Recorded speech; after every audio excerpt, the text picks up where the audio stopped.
Do I talk to the other? Do I?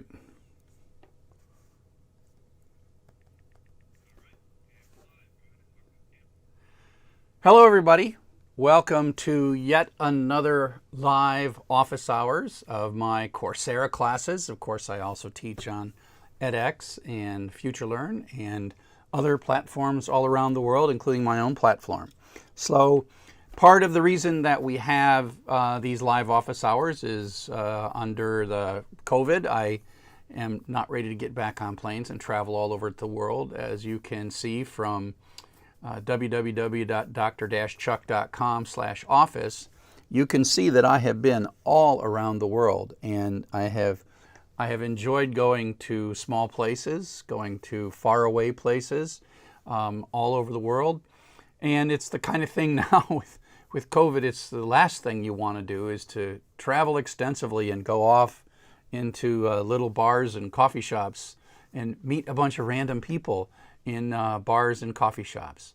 And so we're going to continue to do this, and I expect that we're going to continue to do this. I'm really having so much fun doing this. I'm going to continue to do this even after the COVID has relented, which who knows when it will truly relent. But I'm looking forward to traveling. I'm not terribly afraid. Meaning that when it's safe to travel, I'll probably be traveling. I'm not going to travel until I feel like it's safe to travel, but I miss it. I miss being out there. I miss meeting you. I miss talking and interacting.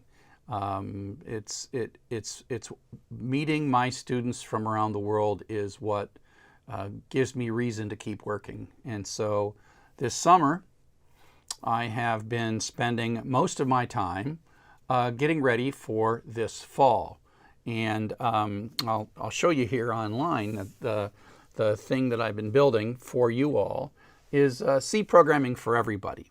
And the key to C programming, hi everybody, 8 years since I did Python for Informatics. That would make it 2013, which is very, very early. Yeah, back when I called it Python for Informatics. That was Python 2 and a brown book with a brown cover, no gears on the cover. So what I've been working on for you all summer is C programming for everybody.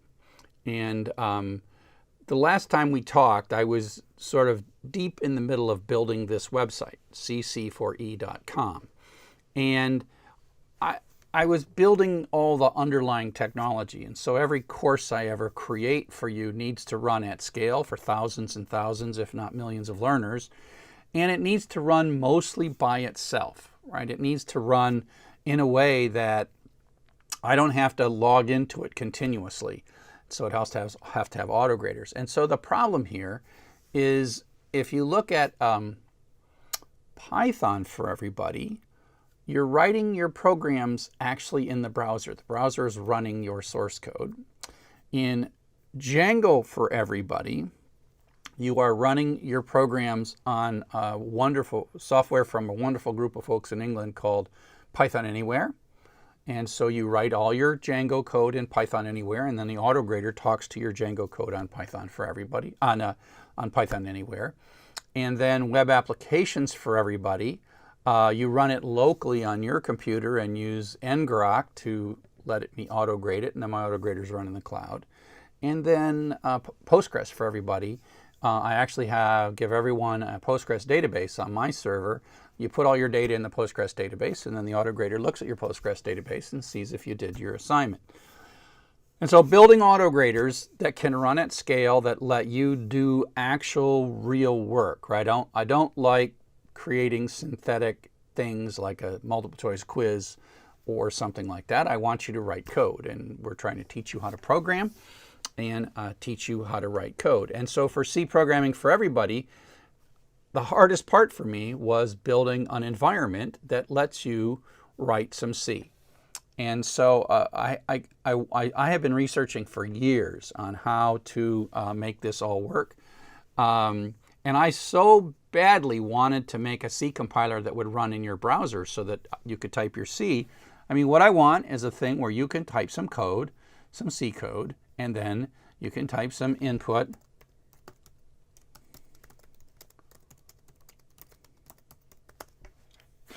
And then you can click a button. I want it to be this easy. I don't want you to have to install anything. I don't want you to have to pay for an account. Python Anywhere could work in this situation, and I could probably make the autograder so you would pull something into Python Anywhere and autograde the code that you run on Python Anywhere, and I may still figure that out. But I've made it so that you can simply type your code into a browser. And that just turns out, for me, it allows people to do programs on portable computers, right? And so you can actually use this to write C code on a phone. And so if I can get it to work in the browser, that is my ideal. Because people are using Chromebooks in schools that you can't install software on them, et cetera, et cetera, et cetera. And sometimes, all you get is a browser. And so I like to get to the point where it's in a browser. And so the way I've done this is I've actually built my own complete infrastructure to run this. And it uses Docker and a whole bunch of other things. And the problem with building something like this is that you literally can write some really naughty code in here. You could write code that has an infinite loop, for example. You could write code that writes an infinite amount of data. You could write code that tries to run my computer out of memory. You could do all those things. And I can't stop you from writing them in here. You could write code that would try to delete all the files on my server. And some of you are watching this and saying, okay, I'm going to do that. Well, my job as a software developer is to stop you from doing that, right? To make it so that those students who are writing code that, like this, is just counting the number of characters in its input. Oh, I guess I should run the code so that the number's right. Oh, there's 32 characters on input. So when you're doing the right thing and you're doing the homework I'm assigning to you and playing a little bit and doing some example work, that works. And it works quickly and it works efficiently and there's not a lot of extra work. But if you decide that you are going to try to break my system, it's supposed to catch you and detect you and put you like in a little box, a safe little sandbox, and you can do bad things in your sandbox, but all you're doing is pushing the sand around in the sandbox. And then as soon as you're done. So the way this works is when you're running this code, it opens up a little tiny sandbox. It actually boots a whole Unix, a whole Linux in a little sandbox, and then runs your code in that Linux sandbox. And then that Linux goes away. And so it basically boots a mini Linux using Docker, and then it runs your code, gets the output of your code, grades the output of your code, and then shuts that Linux down. And then the next student presses the run code button, and it boots a little mini Linux just for them, runs their code, and it goes down. So that's the idea. And I have spent, probably a month of this summer stopping you from doing things that might hurt my system. About a week ago, this system messed up. I don't know if you played with it, but a week ago, this system messed up because it ran out of disk, and I'm like, did somebody figure out how to break my system? Did someone finally run a piece of software that escaped the sandbox, right? So in the sandbox, you keep writing, and it was supposed to stop you from writing too much data. And I'm like, what's going on here? And so it took me like an hour, and I figured out who the offending person was. And that is, I have built a whole bunch of code that I know what I would do if I was trying to break this, and I ran it all. I've done everything I can to this that I can think of. And by the way, I would greatly appreciate it. How about this? If you can find some code that hurts my system and you tell me how you did it, but it's got to be C code in this dialog box. If you can find some code that hurts my system, I will give you a $100 Amazon gift certificate for each. A person will say, oh, here's one piece of code. I won't take it, so I'll give you a $100 Amazon gift certificate anywhere in the world if you can figure out a way to break through this, and then tell me how you did it. And really all you have to do is paste some C code in a way and send that back to me. So that's a bit of a challenge. I am the gatekeeper. I am the dungeon master. I have made a small little dungeon for you to play in, and I don't think you can get out of my sandbox. If you can get out of my sandbox, tell me how you got out of my sandbox, and I will give you a $100 Amazon gift certificate. So I always want to create a playground. If you've taken my Python class, you see we have the Python playground. And then I want to create autogrades. So this example is a non-autograded playground. And so I can go back. And so the other thing that I got to do is I have to build an autograder. And so I have an autograder here that is the classic Write Hello World. And there's going to be, if you take this class, you are going to see that there's like so much homage in this class to Python for everybody. It's like homage, homage, homage. And so this is the C version of the first thing that's in Python for everybody, and it's print hello world, and I just change the first letter to Q so that there's a syntax error that you've got to fix. So this one here, you have to change the printf hello world is how you fix this first line of code. And now I'm in an autograder, and it says instructions, please write a program to print hello world. I'm in an autograder, and it says this is what I expect the output to be. And for those of you who take Python for everybody, that's basically what I'm trying to do here. So then you say run code, and you passed, and you get a grade. Like if I take out a letter, it should complain. Oh, output does not match, and so it shows you like a diff here. This is like this is expected output, this is your output. This is like line got deleted, line got added, right? So if I do hello world, and then let's just make two of them, two hello worlds. In C, spacing is not essential, but I do it anyways, right? So now it's saying your output doesn't match, this is what I expected, and then you added this other line here, and that's what this little green is telling you. And it's saying your expected is this, and your output is that. So the bottom line is, and let's see, I've got a threaded discussion area, and I've got lectures, and so I mentioned before that one of the things that I'm doing in C Programming for Everybody is I am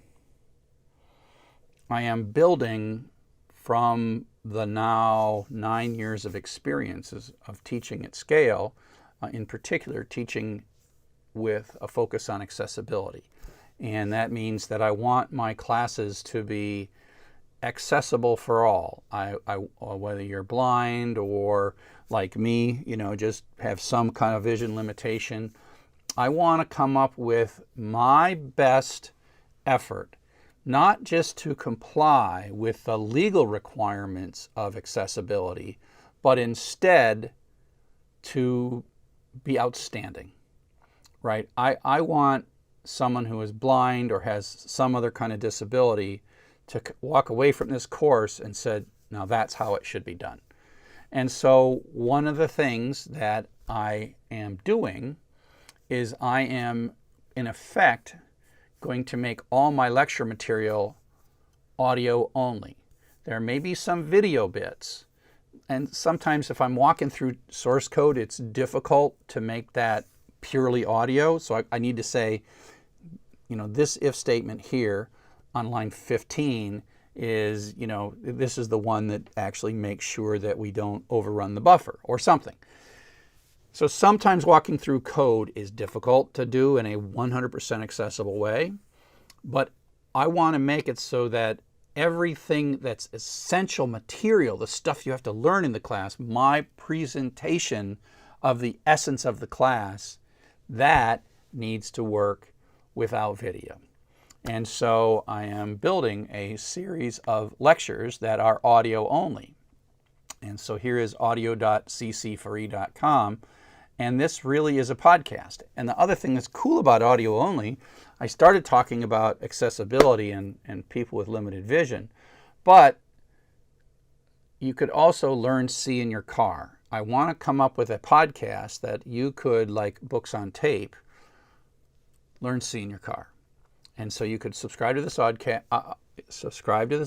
podcast and just hit play on it and go back and forth, and eventually you'll know what a semicolon means, and you'll know what a for loop is, and you'll know that fors have a parenthesis and 2 semicolons in the middle, and the initialization, the test, and the increment. So, I can tell you about all of this syntax and carefully explain all of this syntax and read the syntax even.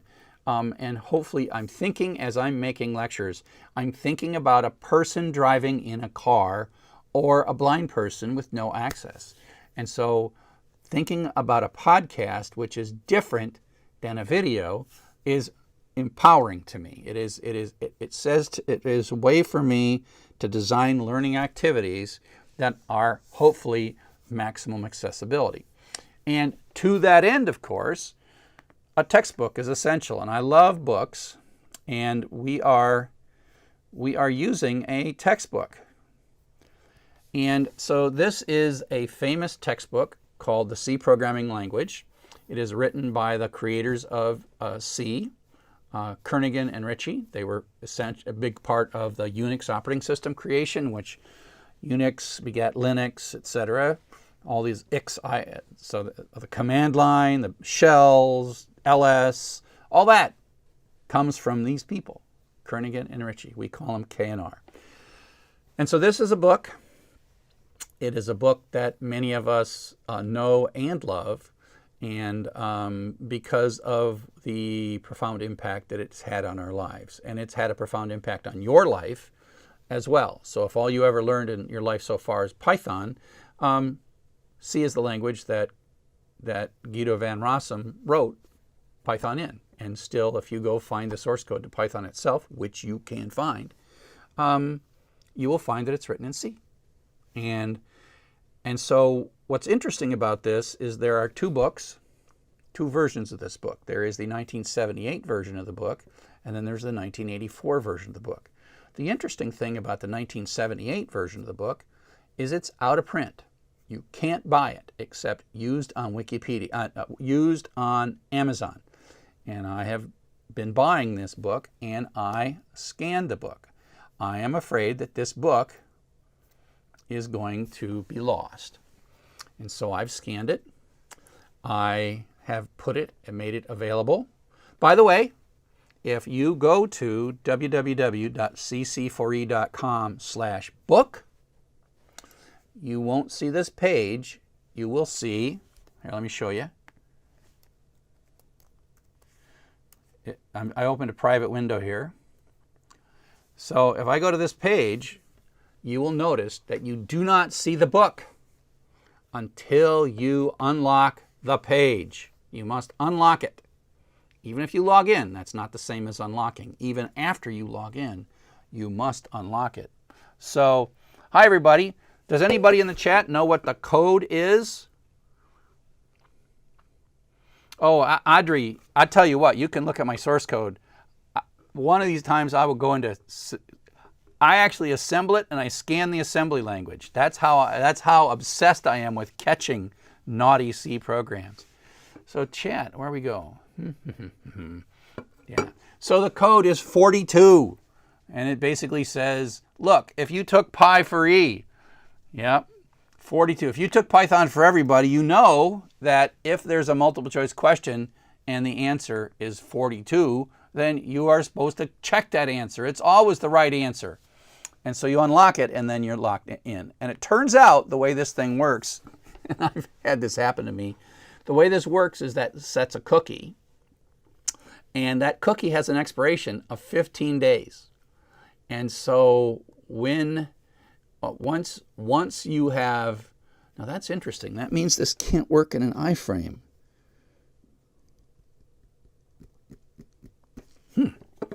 I don't know if I like that or not, because a lot of iframes can't do cookies. I may have to do something else.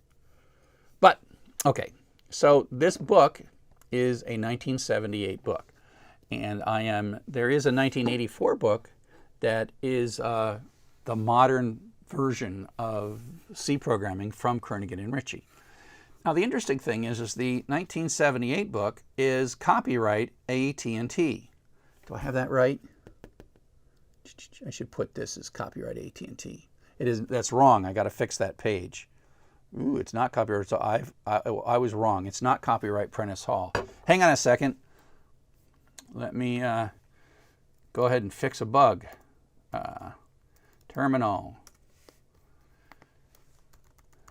CD, htdoc, CD is CC free, get status, book.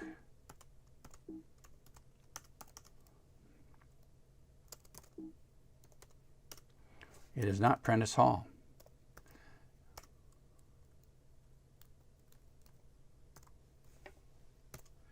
So here's an interesting thing. Amp.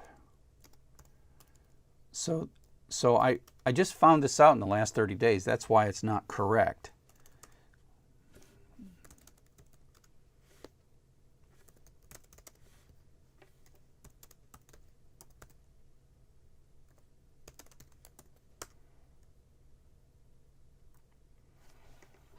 I just want to make sure I don't mention Prentice Hall anywhere else. So the 1978 book is copyright AT&T, but printed by Prentice Hall. The 1984 book is copyright Prentice Hall. Of course, that's a publisher. Okay, so let me go ahead and update that. So this is how I edit the book. Git push, git commit.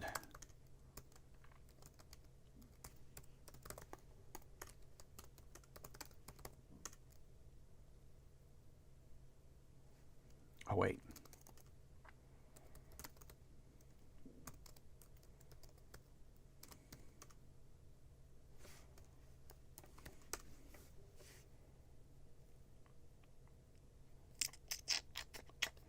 Okay, so in like 15 minutes or so, it will update. This automatically updates. And so, by the way, if you want, in the bottom here, you can see that this whole thing is sitting in GitHub. The book is sitting in GitHub. The website is sitting in GitHub. The autograders are sitting in GitHub, so you can see how the autograders work.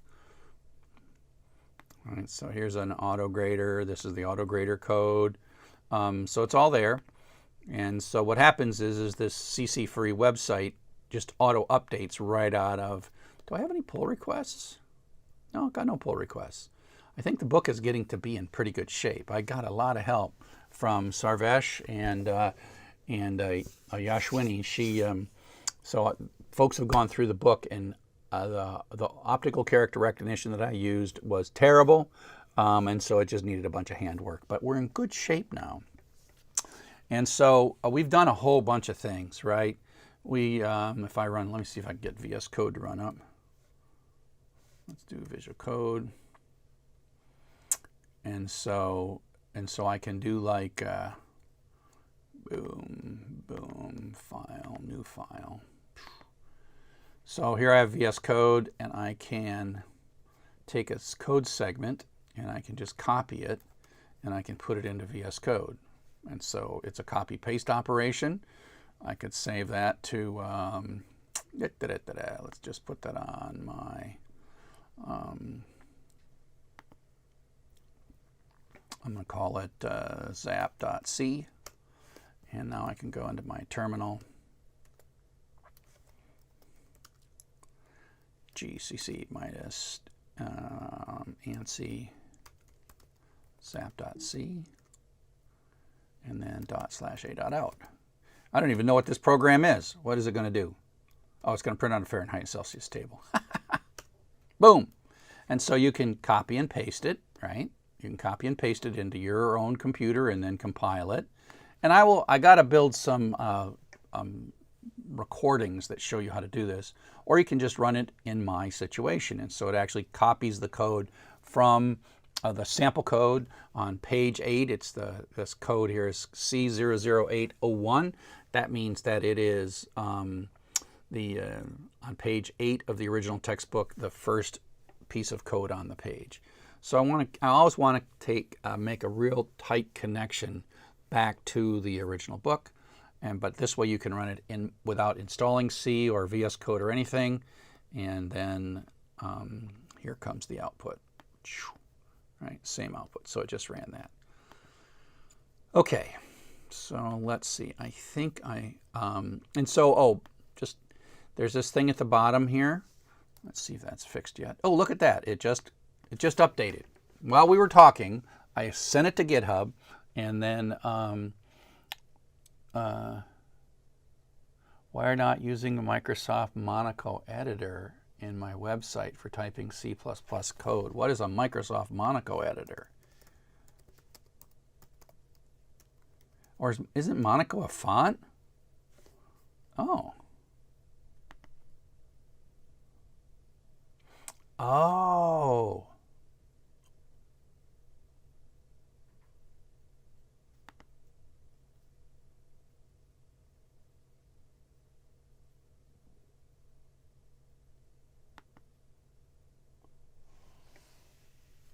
Oh. That's a good idea. Thank you.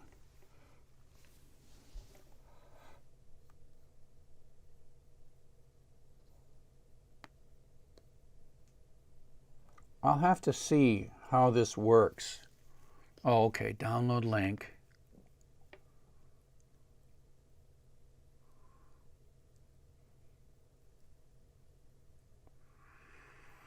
Because so Untitled, I want to switch to VS Code like throughout all my classes. I have not went back and recorded everything, but I'm just Atom is no longer like my favorite thing. I don't think anybody should. I think that VS Code is just like the future, because GitHub uses VS Code. There's distributed editors for VS Code. There's so many wonderful things with VS Code, and I just want to use it so badly. And I use VI, but if I'm going to use a full screen code, and so this Monaco editor, I can probably use this Monaco editor. So I will take a look at this. So thank you for the Monaco editor. Thank you for that. That is good information, and I'll see if I can't get Monaco editor in. So Telpa asks, have you secured a copy of this book? Well, the answer is yes and no. My VS Code is not up to date. I don't even use it, Sarvesh. I mean, I use it just to prove the point. I use VI. That's what I do. So, and Telpa's question is a really, really, really good question. And you'll see at the bottom of every page of the book, it acknowledges the fact that I actually do not own the copyright to this book. And so the key thing is there is a copyright doctrine in the United States called fair use. And the question is can I make the case that this 1978 book is historically important enough and has scholarly value to be studied? And so what you're going to find in this class is I'm not just using this book. What I'm doing is I'm teaching about the book and then using the book. So we are looking at the C language from the perspective of its place in all of technology in 1978 and how it transformed it. And that's why I do not want to use the 1984 book, because the 1984 book makes the C language feel like just another language. And it's not just another language. C is not just another language. C is the language that made everything possible. Before C, we did not have the concept of portability, at least not well implemented. The idea of C made portable programs possible, made it so that Apple could build an operating system that ran initially on Power PCs, then it ran on Intel's, and now it runs on the Apple ARM-based M1 processor. And it's the same operating system. Literally, what I just said could not happen if it wasn't for the C programming language, because Apple's operating system is written in C. C was designed to move across hardware architectures. Now you might say, well, who cares about that? What it means is you can build new innovative hardware architectures and move your software to them.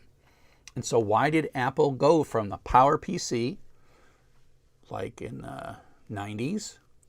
Was running PowerPC Apples around 2002. Then Intel, like 2008. This is an Intel-based Apple that I've got. And why did they go from PowerPC to Apple? Well, the PowerPC chips were about, 1 inch on the side, and the Intel chips are much smaller. That means they're faster and they're cooler. They use less power, batteries last longer. And the reason the PowerPC existed was it had really fast floating point, but it was very costly because it was large and had a lot of transistors. And so the Intel processors, so they moved from the PowerPC chip that came from IBM it was really a scientific chip. It did computations like weather and other things like that really well. But it just turns out that what we're doing in the average computer is not really doing floating point calculations as much. And so for the average thing that we're doing, like editing files or chatting or streaming video, all that floating point wasn't worth the cost of 3/4 of the chip area. So you drop the chip down to 1/4 of the size, slow the floating point down a little bit, and away you go. But then we have the Intel. And the Intel is now being replaced on the Apple line by this ARM, which is even smaller and even more power sensitive and not all that slow, and probably faster actually. But C was what allowed that to happen. And in this book, you will see, and I call it out in various sections, you will see that, let me find one. You will see, like here it says, the balance between building a feature into the language itself and providing it as a function in a library is something computer language designers struggle with many years later, even now. In Python 2, print was a language element. In Python 3, one of the non-upwards compatible and somewhat unpopular changes, I didn't like it, was changing print to be a function. So what they're arguing in the text of this book, written in 1978, is the best way to design programming languages. And then if you keep going, you see things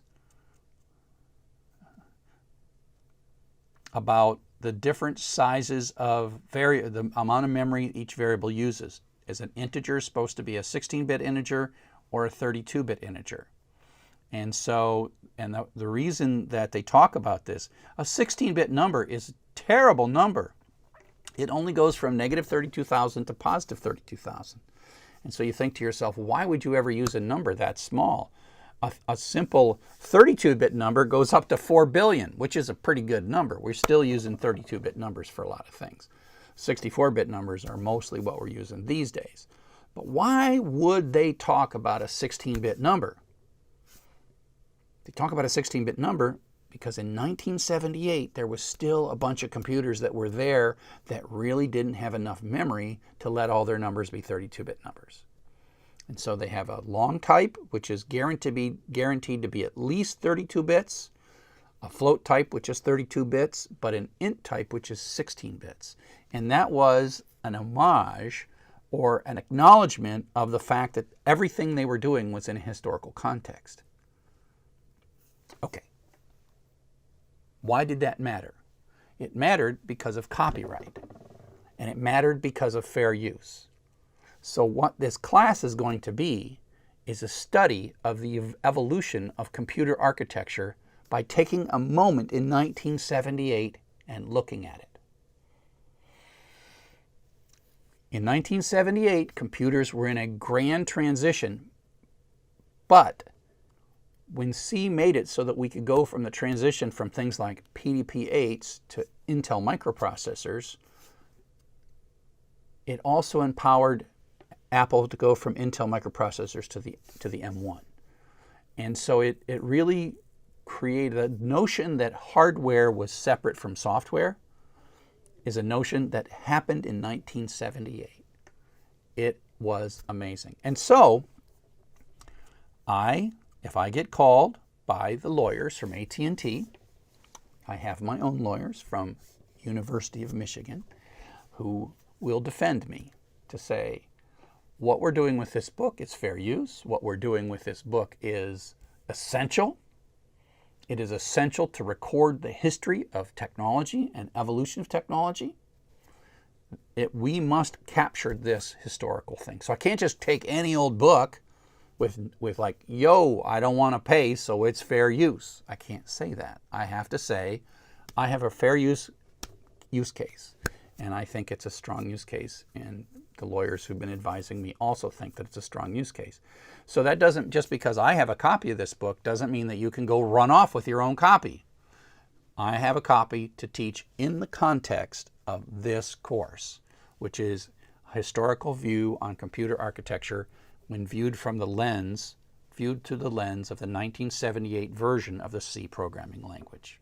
And so that is, you have secured a copy of this book, right? That's what it says. You secured a copy of this book. I have not secured a copy of this book.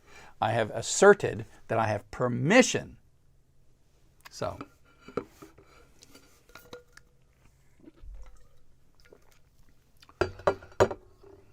Sarvesh, Dr. Chuck, I am so confused. Why on earth does Python say 0.1 plus 0.2 is 0.3, 0.004?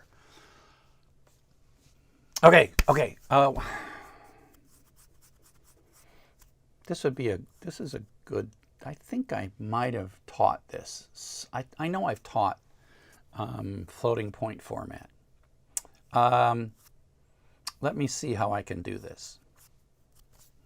So, Sarvesh, I'm going to answer your question, because it is office hours. I should answer some of your questions. Come on, PowerPoint, wake up. Blank presentation.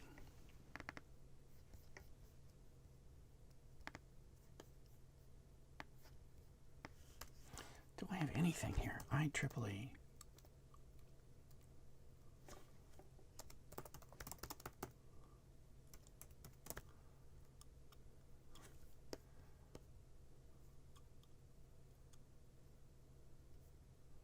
What is this?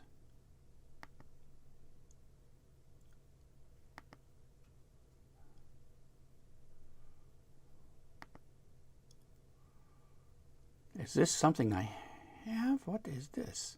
I hope I'm not. This is always dangerous to like open something up live. Where is this? It looks like something I taught in 1997 in Chapter 4 of, oh, I bet I know what this is.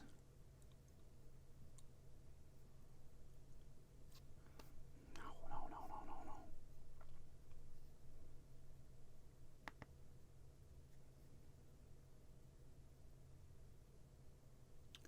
Oh, I wrote a book in 1997. I wrote a book on high performance computing. That's where my memory was going. Let's just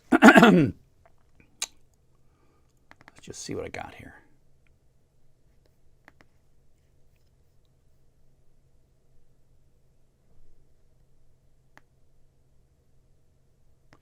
Oh, okay. In 1997, I was teaching a Fortran class. Okay.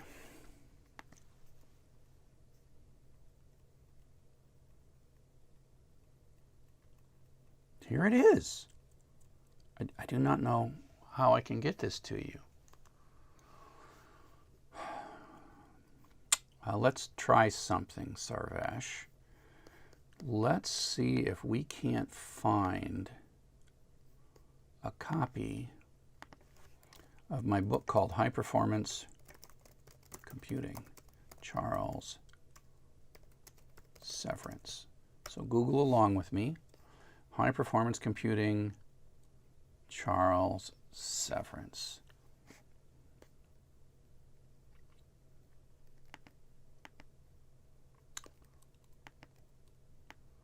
So this cnx.org one, connections.org, this is, yeah, of course, open with Firefox. Okay, so this is a book that I wrote in 1997 when I was in the high performance computing field. And I believe that Chapter 4,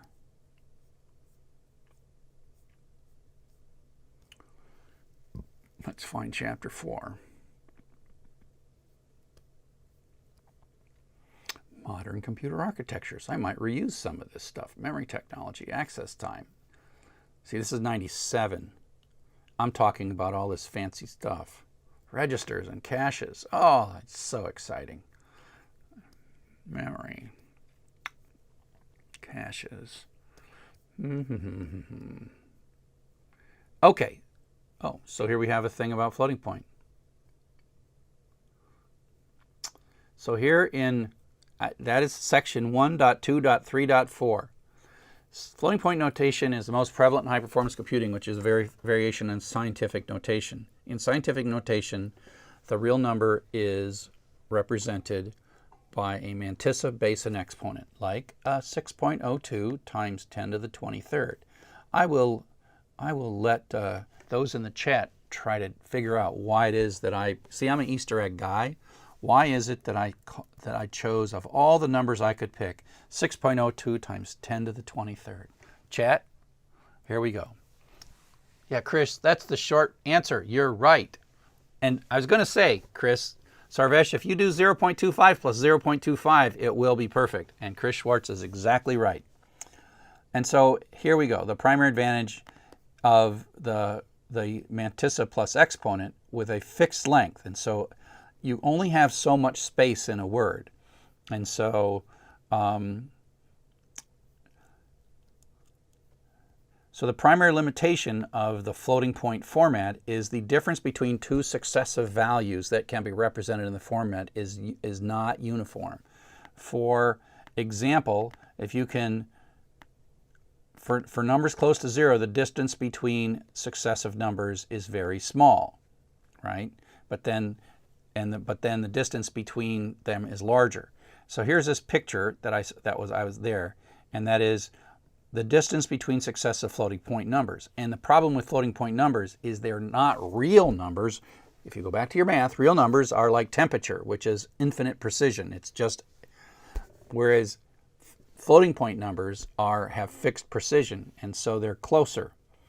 And so if we're doing this in 10 to the, yeah. So here is high performance computing. I Googled high performance computing, Charles Severance, and I found a book that talked about it. And I think if we do, yeah, and so one of the things you do is if you're doing like calculations, like if you're doing temperatures or something, and you say, has this reached 0?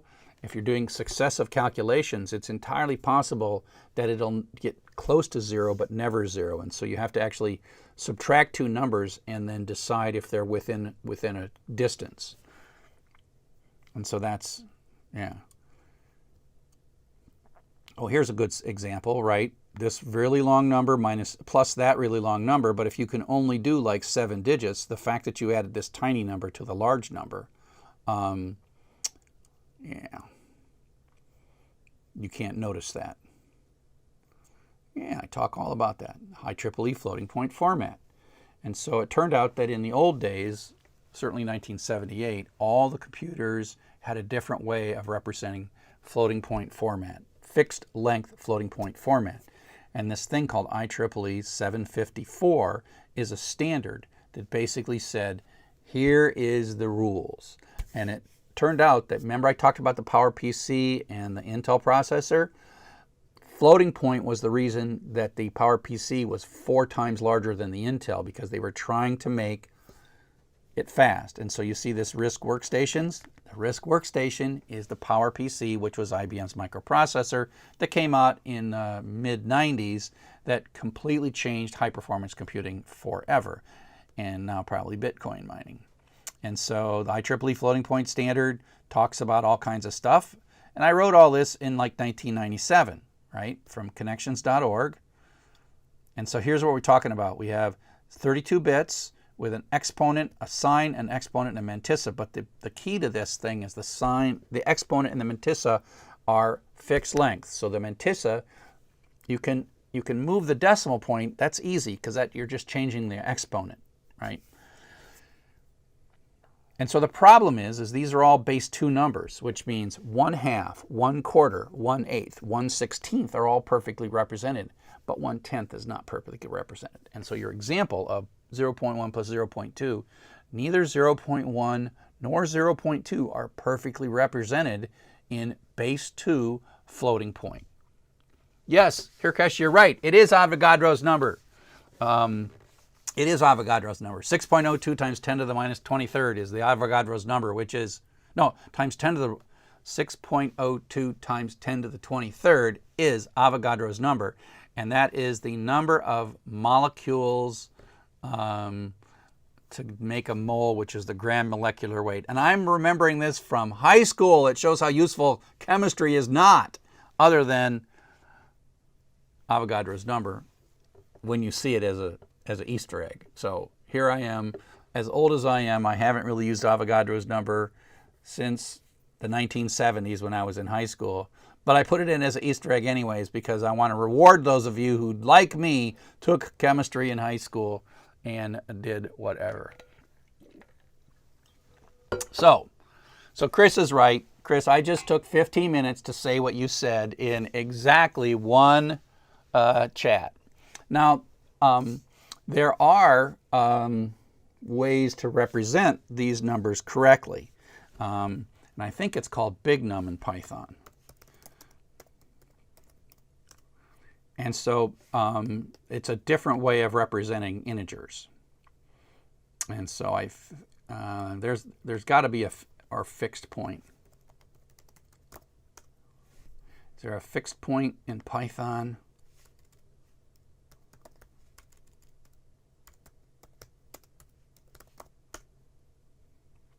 Decimal arithmetic. So what happens is, decimal arithmetic, you tell it what you want for accuracy, and then it gives you that for accuracy. Okay? And so this is also, by the way, Sarvesh, is the essence of the movie Office Space, right? So Office Space talks about the fact that adding up tiny amounts of interest, there is a fractional mistake in every single one. And so the whole movie of Office Space is these three programmers who decide that they are going to accumulate the round-off error and put it into their savings account, and hilarity ensues. So it's also Office Space, which of course is a great movie to watch. Yeah, Sarvesh, high school chemistry is computer science's placeholder. If I could get rid of one thing and replace it with high school computer science, it would be chemistry. And I'm not anti-chemistry, by the way, because I do want to know whether or not my coffee is going to explode because I put an acid and a base in it, right? So if I put, vinegar and baking soda in a coffee thing and it explodes, then that's my fault and I should have taken high school chemistry, right? But I don't think you need a whole semester of it. So let's see, Monaco editor, every security copy of the book.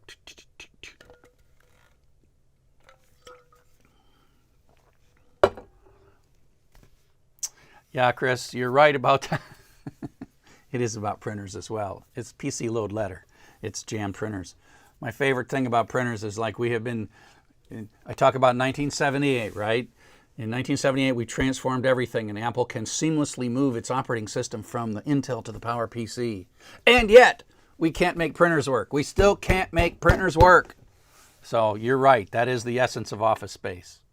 Yeah, and Chris, you're right. You're right, Chris, in that in Superman 3, but I believe, if I am not mistaken, that Office Space either references Superman or Batman or another thing where they pocketed the round-off errors. So there we go. So Sarvesh, that's a pretty easy. So does anybody have any questions? So one of the things, let's see, I always talk for a while, and I've talked a whole bunch. Oh, I was going to talk about one more thing. IEEE floating point format, Charles Severance. I can't put the, let's do this IEEE 754. Charles Severance column. Let's see if I can find it. And we go to videos. What? IEEE computer.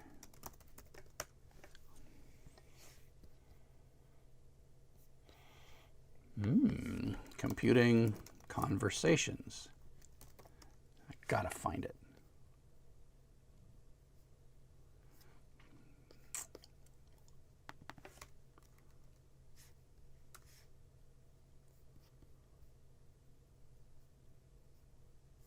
Wow.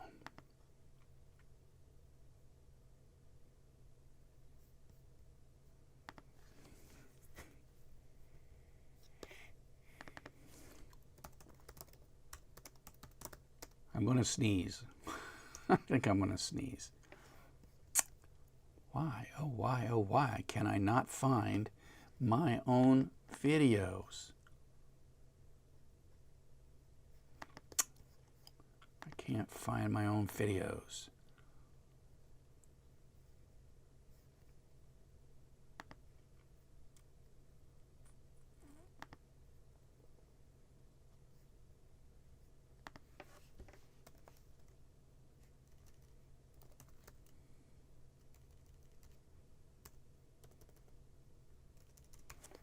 I must have this somewhere.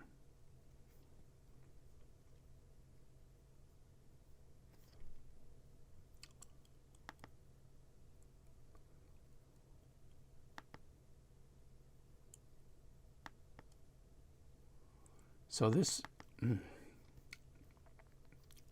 can't believe it.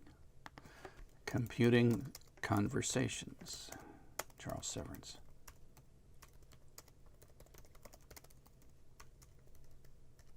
Oh, I know what I'm going to do.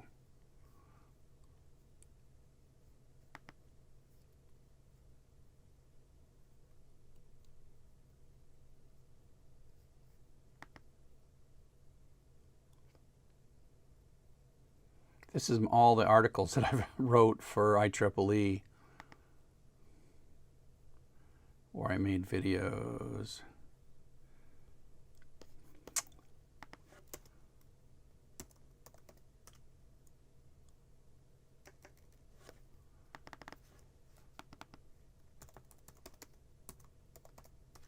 I'm having real trouble.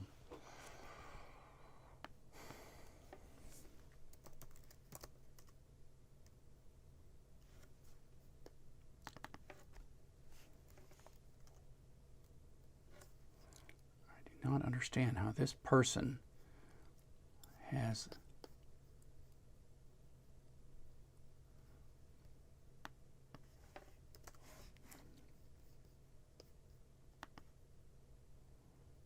Oh, I found my own playlist. Come on. Come on. This is a hard one. I'm going to put this in the chat.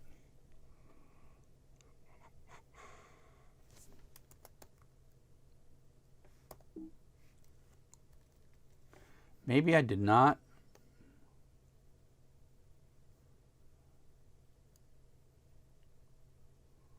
Oh, this one doesn't have a video. Oh, I think I know why.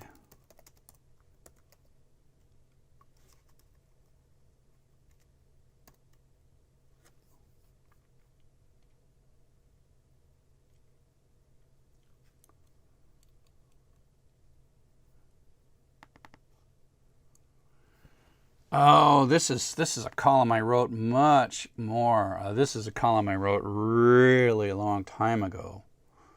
I had two columns in IEEE Computer Magazine. One was called a standards column, which I did every couple of months, and I did that. I want to say in '93. Well, let's just see when this was. It was when I was at Michigan State, my previous career. And it was March 1998. And so let's just see if we can find this. IEEE 754, an interview with William Cahan. Oh, look at that. But I'm going to guess that's behind a... Berkeley called it with the old man of floating point. I wonder if we can get our... there we go. Okay. So... Reminiscences by Charles Severance, an abbreviated version to appear in the March 1995. Yeah. So I have been fascinated by computer architecture and how computers work. And so I've got this IEEE 754 interview with William Kahan, K-A-H-A-N, on IEEE, and it came out of the March 19. Oh, I bet I know where that's at. www.drchuck.com/columns. Actually, maybe it's papers columns.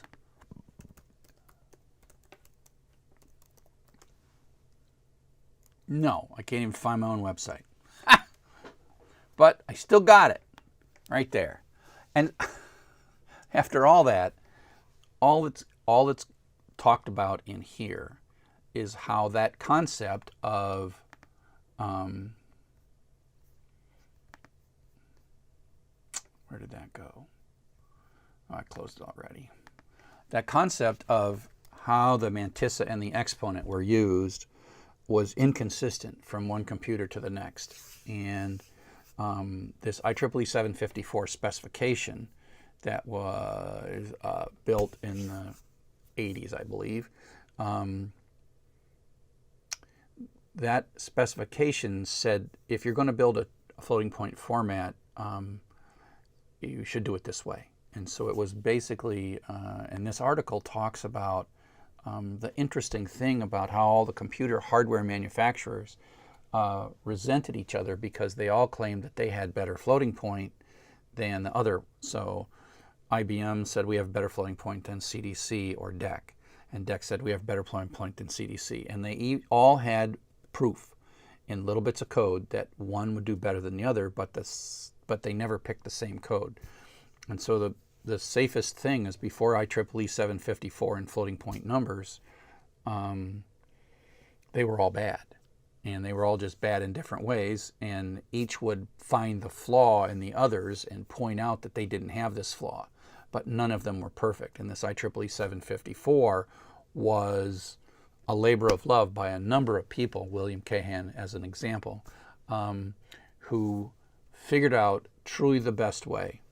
And so one of the things that you see in this world that is the largest manifestation of this IEEE 754 and the importance of it is when you see NaN, N-A-N, on a website. And one of the things that IEEE 754 added with a series of rules was what happens when you do something like divide by zero or decrement a number so small that it goes to negative, it goes to not a number. And so this NaN is a special value in IEEE 754. And so you do certain operations and the result is not like 17, the result is not a number. And then when your JavaScript application simply displays not a number, displays, it's supposed to say 36%, but it says NaN. And one of the things that IEEE 754 invented was the concept of NaN. And so you know that you're dealing with floating point numbers that are IEEE 754 compliant when you see NaN in a user interface.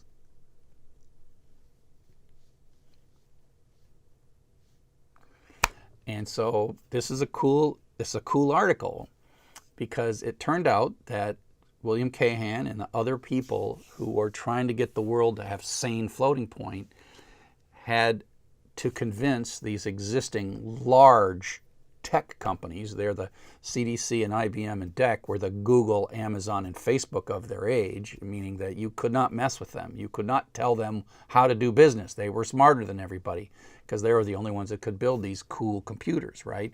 So poor little Professor Kahan and friends are trying to tell these folks, you're all wrong. You should do it my way. And so what happened is they all were fighting against this standards effort called IEEE 754. And what Kahan had to do was, and I think he did it with a company called Silicon Graphics, if I'm not mistaken, he had to build, they all said you could not do what Kahan was proposing in floating point fast. They said, the reason we don't do this is ours is fast and speed is everything. And, and it's, some of these things are right in this article. And And so KN actually worked with, I think, one vendor and built a super fast implementation into their chip. And then, in effect, it was before the word open source was kind of in the vernacular, open sourced it and said, look at this. It's perfect. It's compliant. I worked with them. I made it work. And you cannot complain. Yeah. It's such a good article. I should just read it to you. But you can't complain because I proved you could do it. And so what happened then was all these big giant computers were being replaced by a series of powerful microprocessors like the DEC Alpha and the IBM PowerPC. And those folks had to build floating point over from scratch, and they just all picked IEEE 754.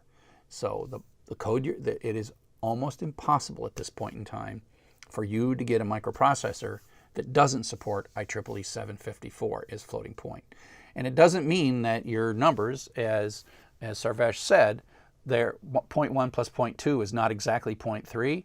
Well, at least it's going to be the same on all computers. And so all modern computers, and so when Apple goes from the PowerPC, which is part of the first generation where everybody had the same floating point, to the M1, you know the M1 has the same floating point, which means that you can write the exact same set of additions, subtractions with floating point numbers, and you'll get the same result. Exact same result. And if you think about it, it's important. Because what are some of these floating point calculations? They're your self-driving car. And if you have one microprocessor that's doing some calculations based on an image, and it gets one number and decides to turn left, and you get a different processor and it does the same calculations and it decides to turn right, well, one's right and one's wrong, right? And the problem is that if you had two microprocessors, or if you put a M1 M1 processor in one Tesla, and then you put an M3 processor in another Tesla, and then this other Tesla goes off the road because the floating point computations are different. So that's where this matters. And things like rockets, things like airplanes, we're getting so dependent on computing in these things if the computing is inconsistent. And so work like IEEE 754 laid the groundwork for us to be able to trust computers, because we could trust floating point. Not it's perfect. They didn't make it perfect. They made it perfect within the constraints. And so the constraints are you can't represent 0.1 perfectly in a base 2 floating point number. But there are ways in Python with things like big num and decimal that you can represent them accurately when you're doing money calculations, for example. So yeah, IEEE standards came out because companies couldn't agree on one thing, I guess. Yeah, and that's pretty much how standards work. And I work in educational technology standards, and you got to come. And what you've got to do though is they can't agree on something, and then what you got to do is you got to give them something that's better than what they've got, because they'll just sit on what they've got unless you show them a better way. And learning tools interoperability, which of course is what does all my auto graders in Coursera and all those other things, that was something where I had to teach the industry, this is still better. It's different than what you're doing, and it's not that hard to add this to what you're doing. It's an option, and then a year later they're like, whoa, you changed our lives. Our world is better. And so that's, I mean, standards have been an obsession of mine since the 80s, and I was a member of IEEE, and I wrote the standards column in IEEE Computer Magazine for a while, just because I'm just a nut about standards, because they make such a difference. But here is a standard from 1976. They were working on this thing. So, okay.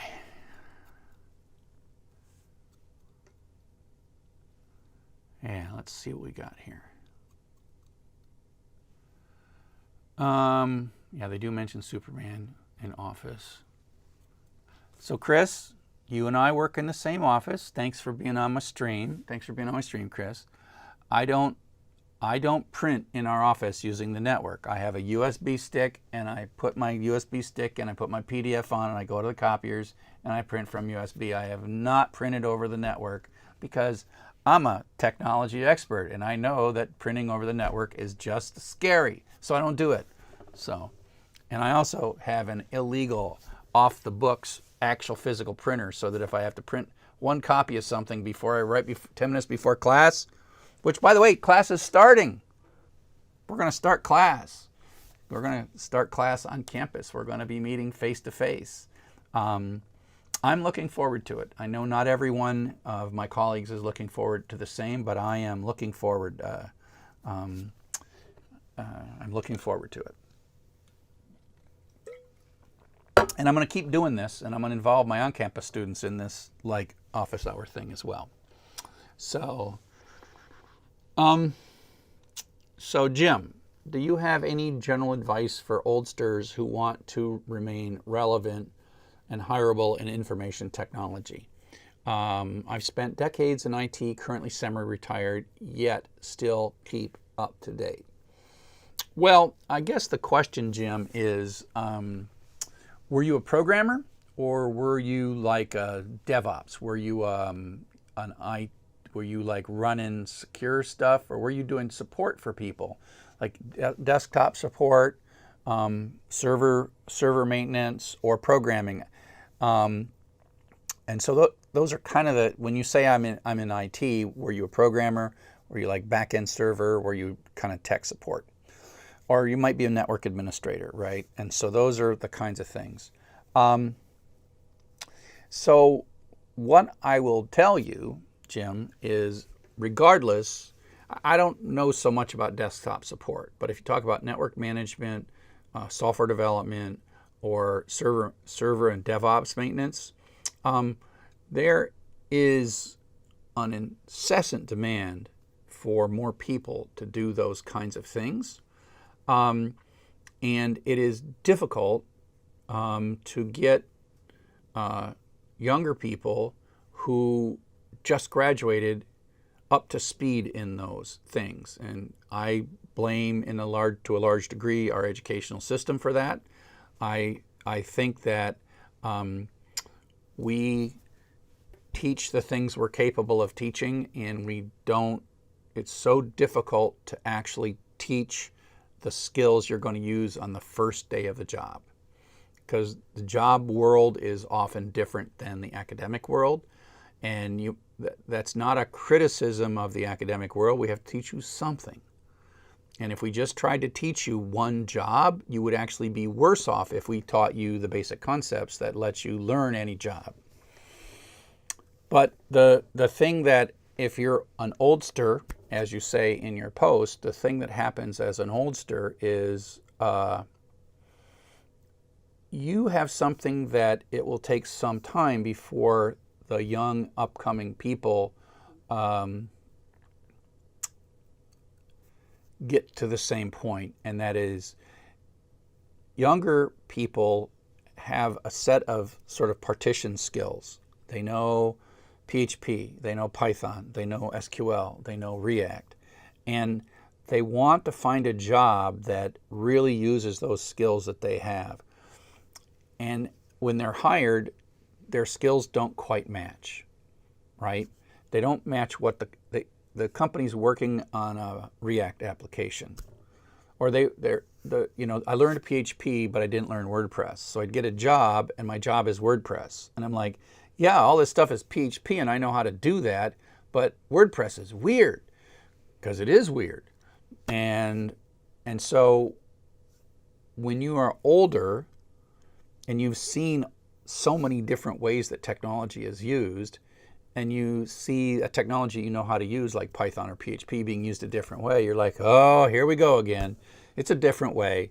But you're like, okay, I'll figure this one out too. And so the key thing that everyone should aspire to is not being afraid of something new, and that every skill that you ever had helps you in that thing. And so if you have a long history and you have a long career during which you acquired quite a set of skills, those skills are still valuable. And so even though you might think that, you were a front-end developer and you used Angular and now nobody wants Angular anymore, you will bring so much skill to a React if you learn. So the key is to keep learning, but realize that your tremendous skill, if you've had a long career, is your ability to learn, not the things that you know, but your ability to learn. And how to approach foreign professors for ML research, machine learning research as an undergraduate student. I do not know. I do not know. Maybe Chris can answer that question. I'll just talk, and Chris, you can talk as well. I don't know. Can we get? Is Chris? If you're on still, Chris, I should just zoom you in, and so you can answer some of these questions too. I don't know how we zoom you in. We're not ready for that. Maybe we'll zoom Chris in another time.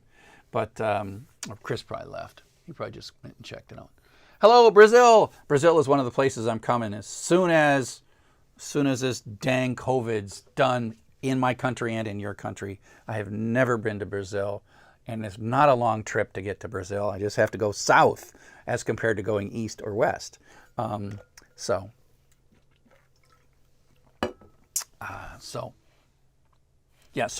how to approach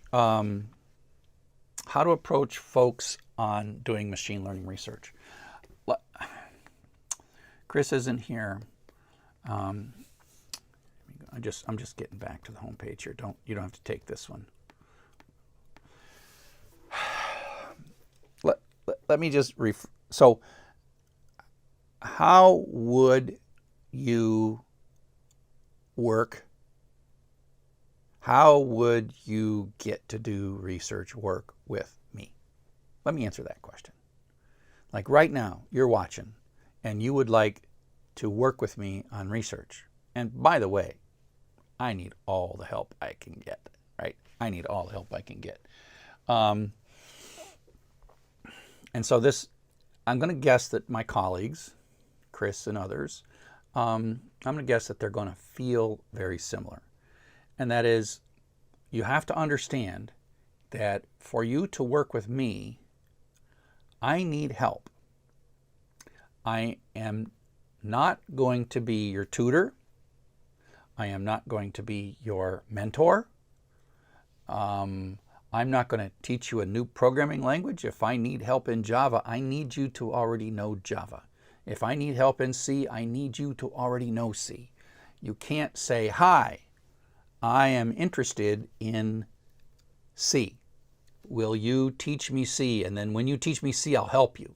I'm like, no, that's not going to work.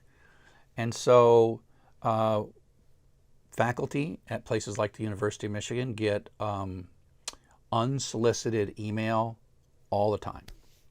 Like, I am really good at this, and I did that, and I did some other thing, and I wrote this thing, and I got this portfolio, and it's really awesome. You should have me work for you. And I'm like, I am completely uninterested in everything you just said. I don't care. I mean, it's fine that you did that, but I'm not the right person, right? I am not the right person for you to work with me as a researcher. And so what you need to do, the email that will cause me to bite as if I were a fish, let's just say you wrote me this email. Say, hi, my name is X. I'm from India, and I am a junior, and I'm at this school. And I have studied carefully all the work that you've done. I have installed Sakai, and I actually have attended several of the Sakai meetings, and I actually got my first pull request into Sakai, and I fixed one bug in Sakai, and it was hard. But I fixed one bug in Sakai. And I also took a look at your Tsugi project, and I downloaded it, and I made it work, and I have built a small Hello World application in Tsugi. And I downloaded your CC4E application, and I found some typos in your book, and I fixed those typos in your book. And would you have any interest in working with me? And I'm like, whoa, those are the things I need fixed. I need somebody, da-da-da-da-da-da, right? And so I need someone who's going to accelerate my work, not slow me down. If you want me to tutor you, well, that's why I make web pages, to tutor you. And teaching is very important to me, but it is not efficient for me to teach people one-on-one. Even teaching about things like Sugi and Sakai and the stuff that I work on in my research all the time, I do not have time to bring you up to speed.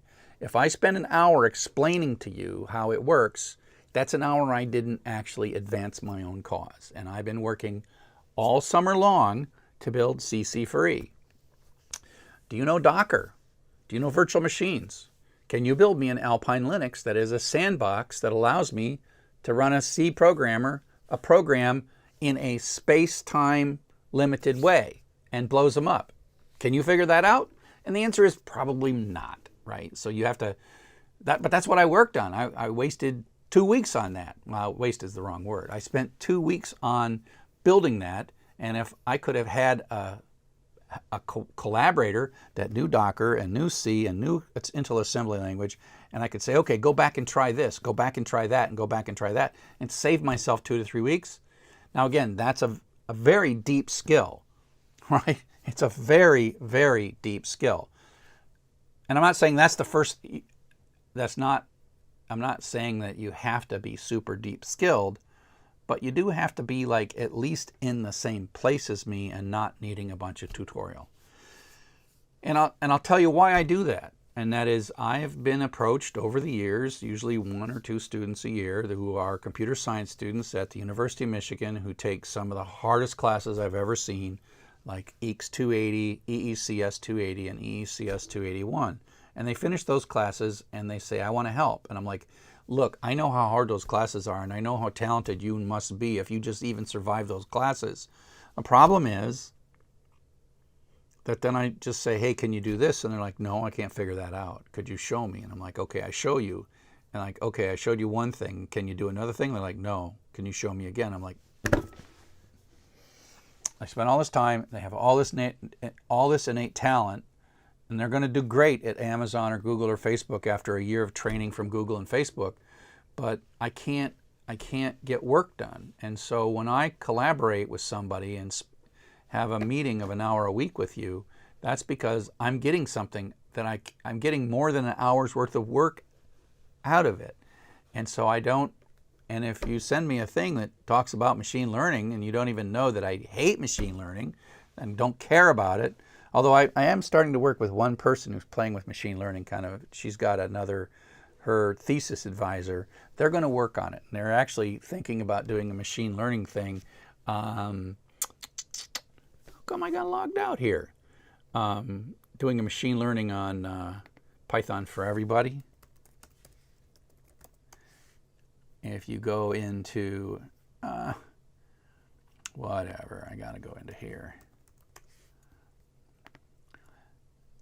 They want to build a button called Get Help from a Peer right there. They want to build that button.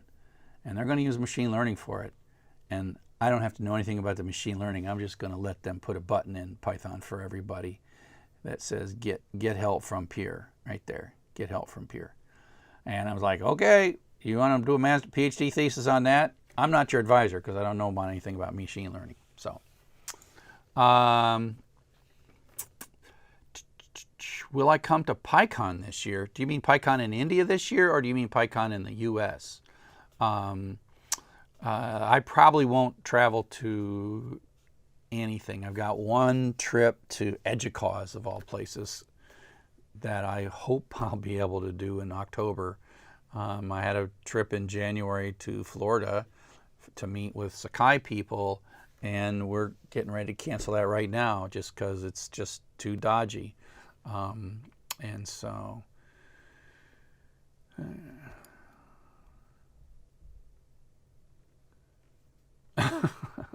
Murdoch, I'm 71 and currently bag groceries and bring in grocery carts because I took 6 years away from my years in IT to to become a chiropractor and never pass the boards. I enjoyed Python for everybody. So Burdock, I would say that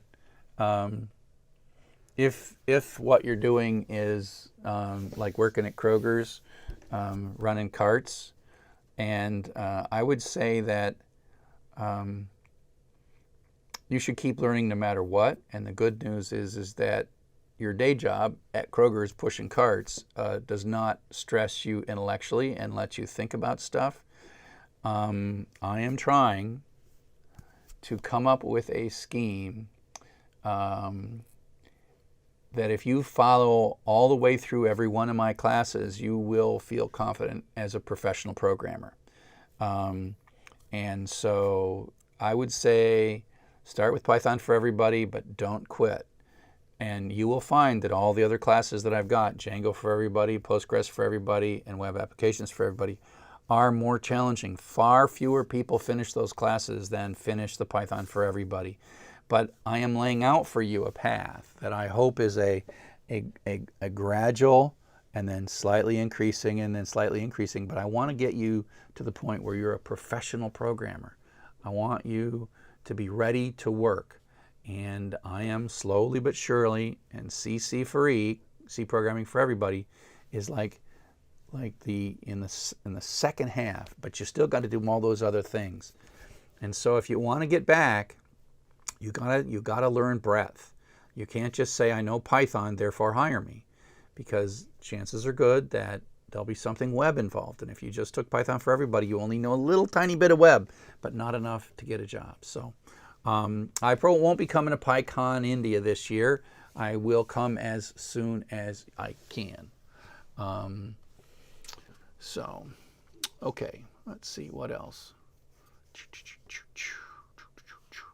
Man, we are running out of things to talk about.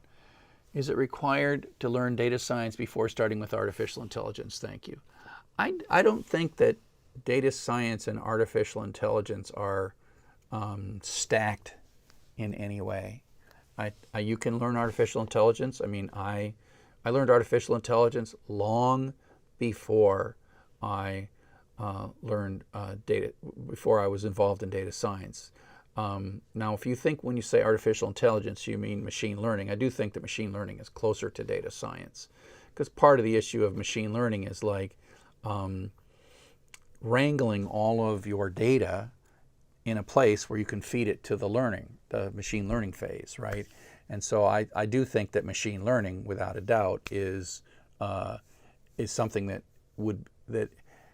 you can either start with machine learning and learn machine learning, but then you're not going to be skilled at wrangling data, right? Data science is wrangling data.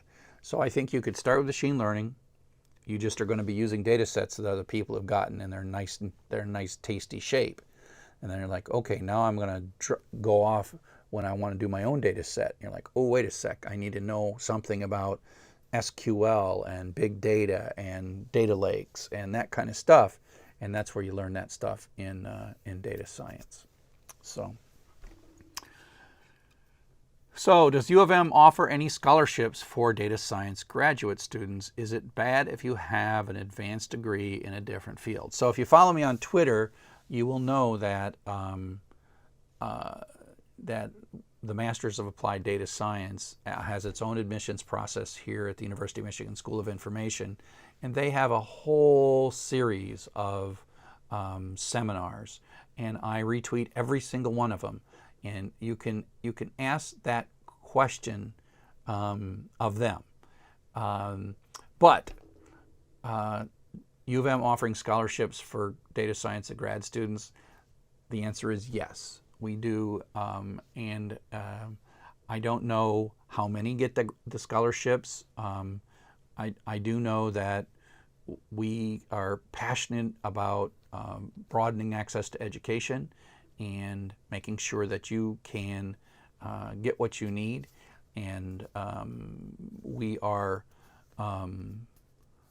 make enough money with Master of Applied Data Science that we can afford to give scholarships. And so we do.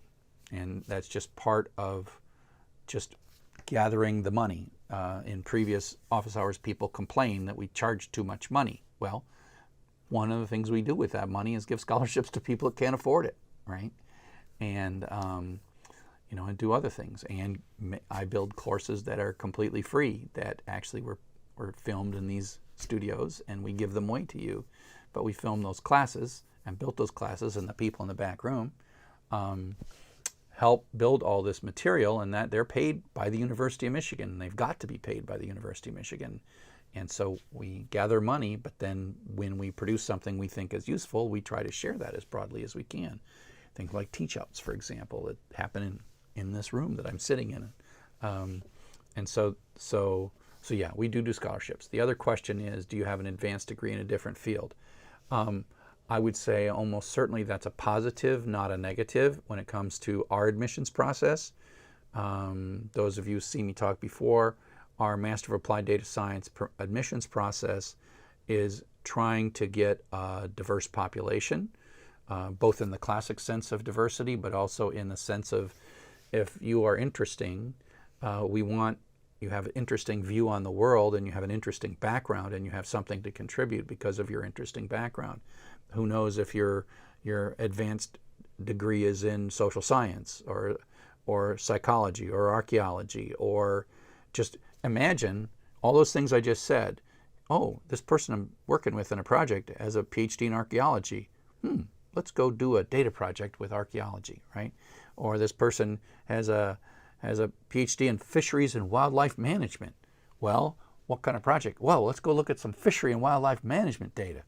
And so, I look at that as just fun to have that skill. And someone asked earlier about whether or not an economics degree, I don't know if I can get back. Let's see if I can get back. Someone said something about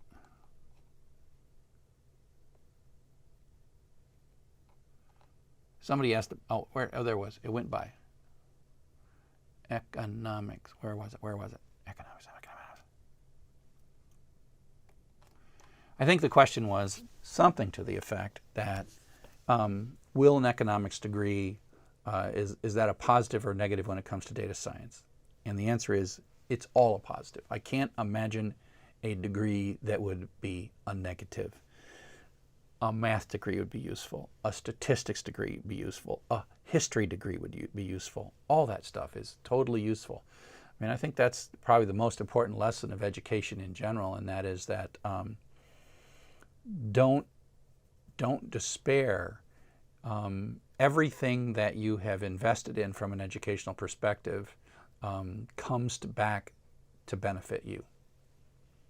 I took theater classes, and here I am talking to a camera, and I love it.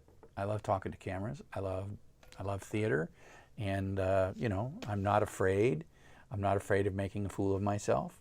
I have sang in musicals, and so if you're in a musical and you sing in front of a large crowd of people, I mean, how much more embarrassed can you get than that? Which means if you're singing in musicals, the hills are alive with the sound of music, right? If I can do that in front of a bunch of people, I can probably teach. So part of teaching is being comfortable talking to a camera, being comfortable forming a thought and then expressing the thought. That's part of it. So there is literally nothing in your experience that can't benefit you somehow going forward.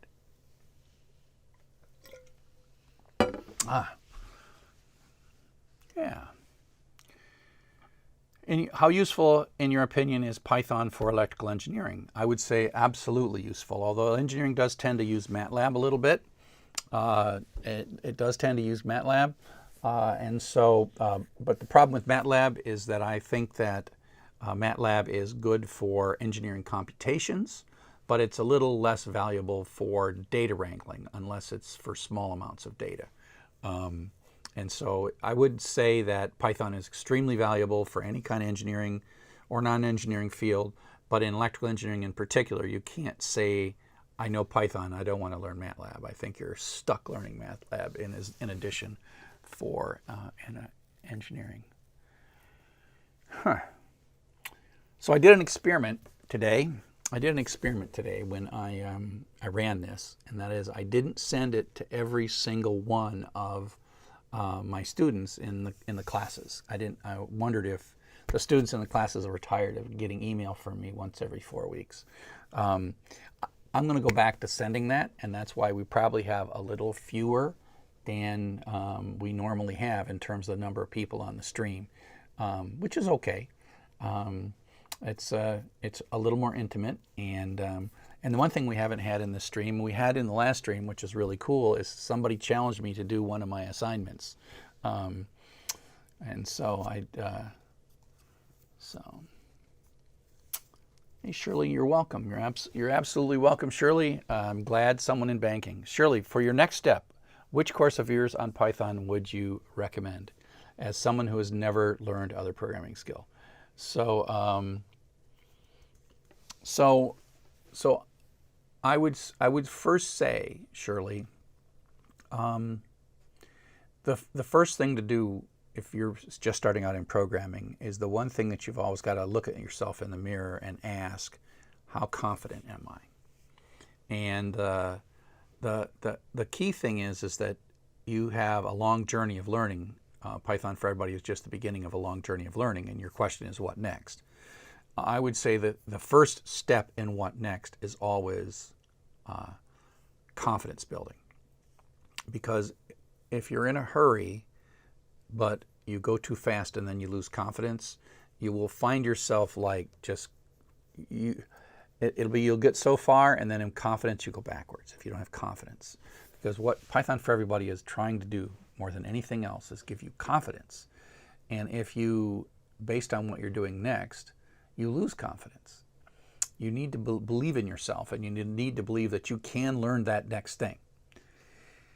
And so if you were here and we were talking, I'd be like, well, how well did you feel at the end of Python for Everybody? And if you say, oh, it was getting easier and easier at the end, and I was doing really well, and I did the last assignment, which I was amazed at how it seemed something I couldn't have done, but now I did it, and I did it really easy. I'm like, okay, good. You're ready to go on to something else, right? You're ready to go on to something else. But if you say, oh, I really didn't finish that last part, and I was dreading it. I didn't finish it, and I only finished the first 2 courses, and I started on the 3rd course, and I quit halfway through the 3rd course. Now what should I do next? I'm like, oh. What you need to do is you need to go back, and you need to redo the first 2 courses, and then you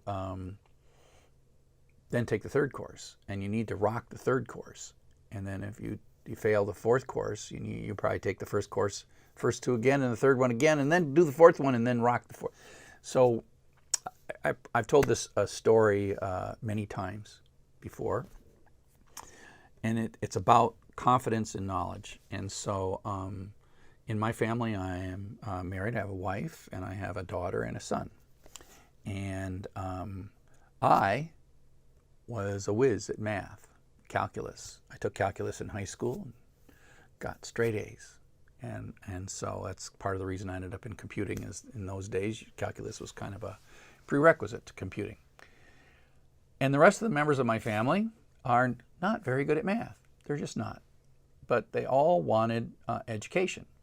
And it's kind of amazing how the educational system uses calculus as an entry test. That, again, you just never use calculus in the real world. But, my daughter, who is a teacher, is a very good teacher of 1st grade through kindergarten through 3rd grade. Yeah, kindergarten special ed. Does she need calculus? Nah, she doesn't. Day to day, no. There's a lot of things she needs to know, but calculus is not one of those things. But she wanted to go to a really good school that had a really good undergraduate program in special education, and they required that you got at least a B in a calculus class. Why? Well, it was a very popular degree that everybody wanted into, and so the only way that they would let you in to a really good school was to pass calculus. Now, if you're not going to a good school, they probably don't require you to do calculus. And But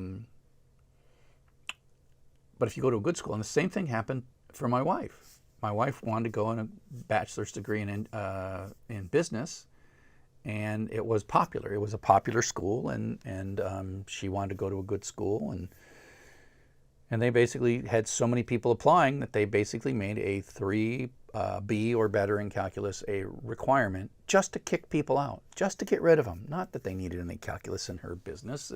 She still doesn't know calculus. So and my son, to finish his associate's degree, he needed to pass a calculus class, and it just was.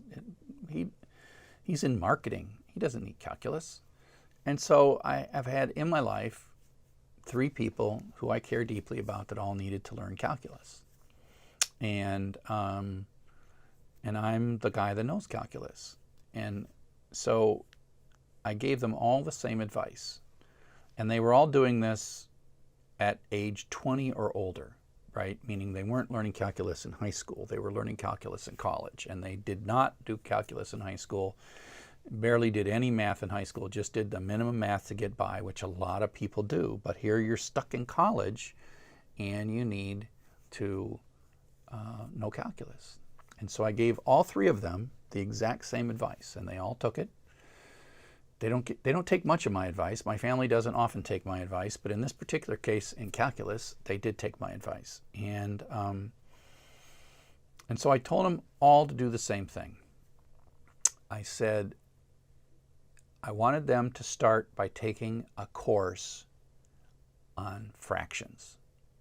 And this is the kind of stuff that you were supposed to learn when you're 13 years old, middle school, fractions.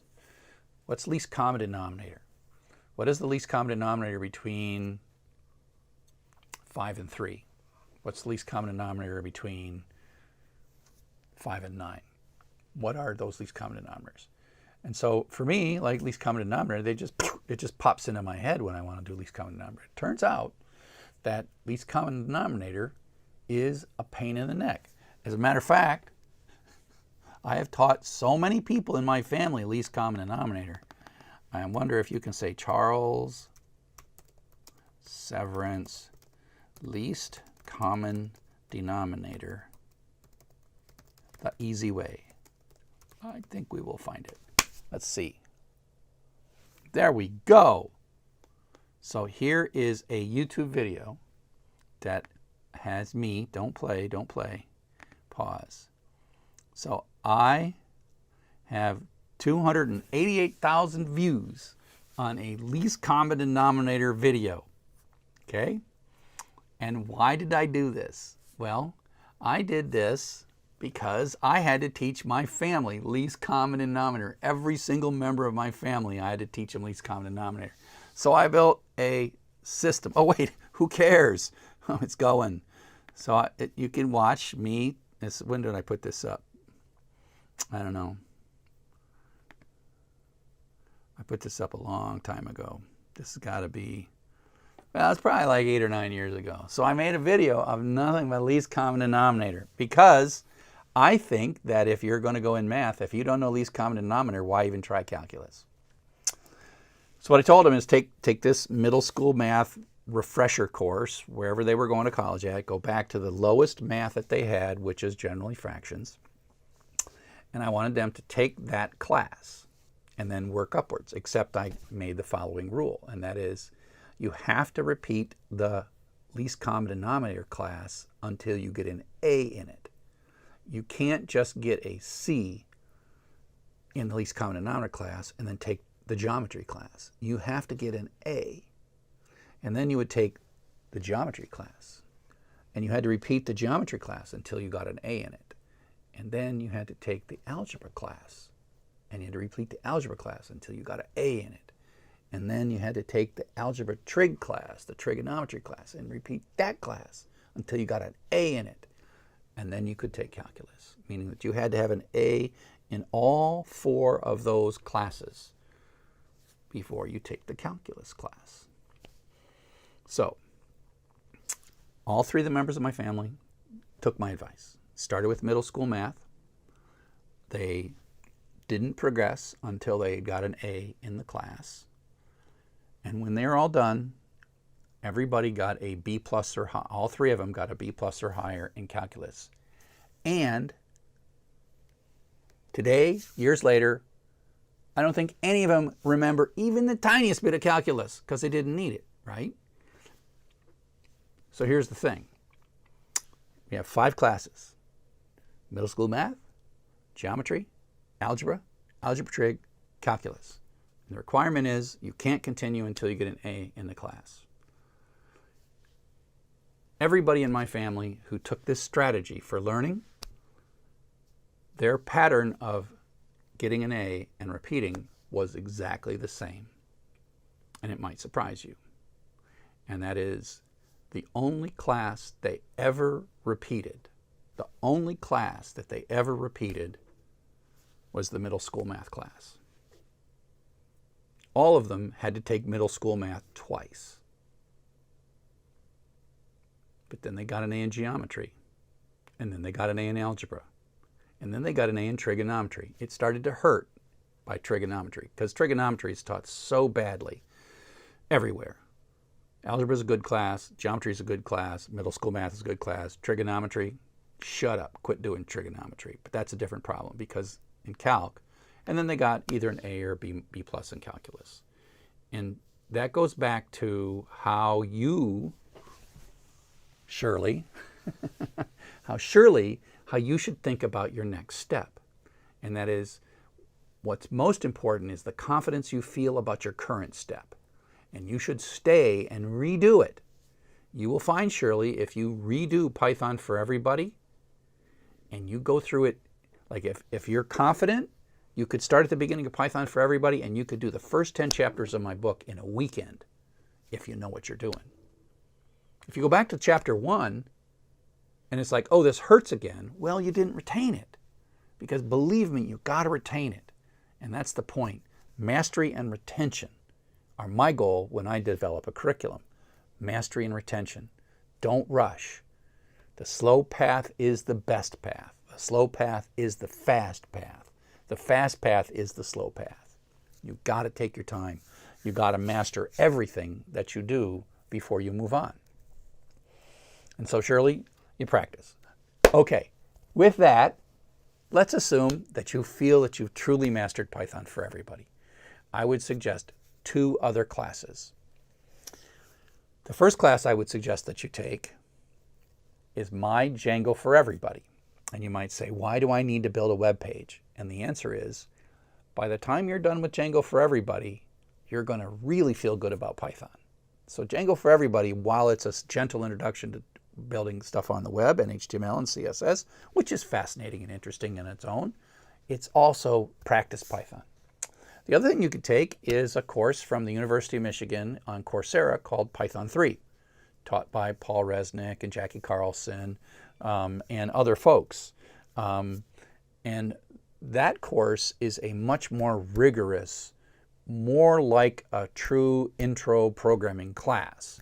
And so if you take Python for Everybody to kind of get yourself confident, and then you take Python 3, you will at times struggle in Python 3, but that struggle is the moment of learning. And so that's the other thing is a struggle and learning are at the same time. So if it's too easy, then you're not really learning. If it's too hard and you quit, you're not learning.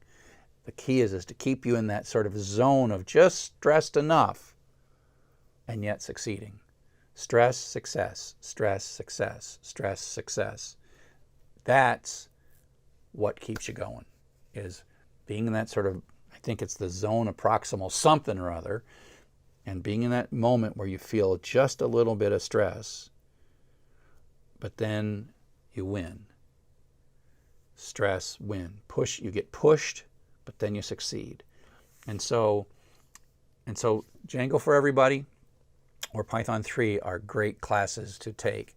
I've been watching the data on people going to Postgres for Everybody. And I thought everyone was going to love Postgres for Everybody, and it was a great class for beginners, but I'm starting to think that maybe it's harder than it looks, and that's probably true. And so I would say 6 months ago I would have said go to Postgres if you're into data science, but I think Django for Everybody is more approachable, and Python 3 is more approachable. And so the key is, if you're coming out of Python, what you want to do is do something that practices your Python. So, okay. Abhinav. Hello, Dr. Chuck. I'm Abhinav from India. I successfully did your Python for Everybody last year and learned after 2 unsuccessful attempts to learn programming, and now I'm learning machine learning. That's a beautiful, beautiful story, Abhinav. And that's actually the story of why Python is so awesome. You know, why Python? Why is my class the most successful class, programming class in the world in all of history? Python for Everybody is the most successful class in programming ever. I did not set out to do that. I just set out to share programming with lots of people. But Python is just a very approachable language, and the step between basic Python and machine learning is just not that far. And Python, ultimately, you learn it and it kind of gets out of the way. It's just like walking, right? It's like machine learning is the walk you're taking. Walking is the act of putting one foot in front of the other and going forward. And so Python is just necessary to take a walk down an interesting place, right? And so there we go.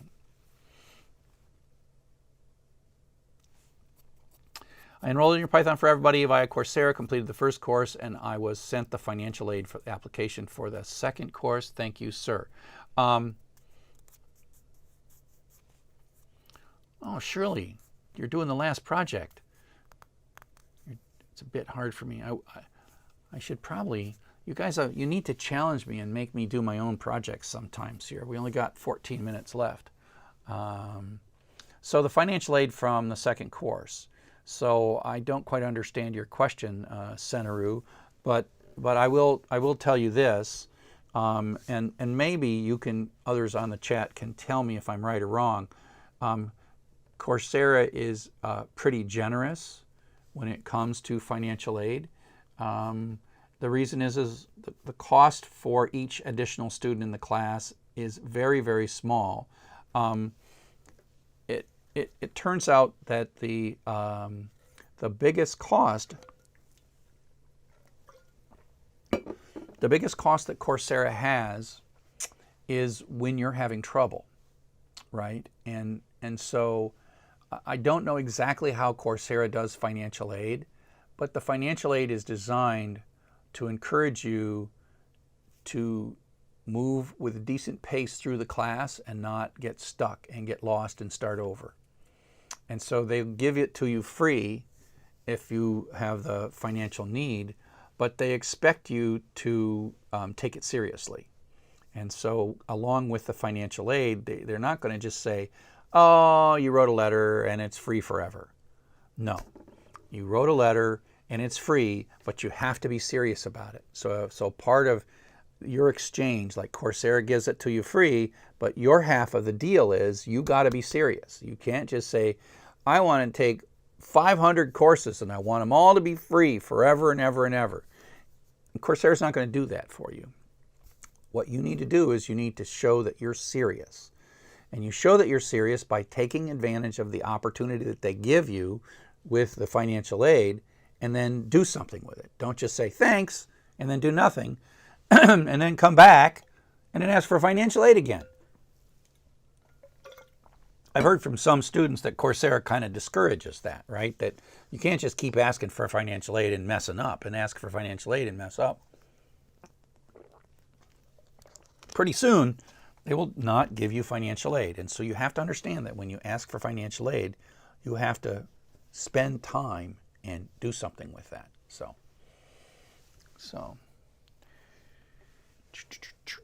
okay, so I got that. That's been asked a couple times.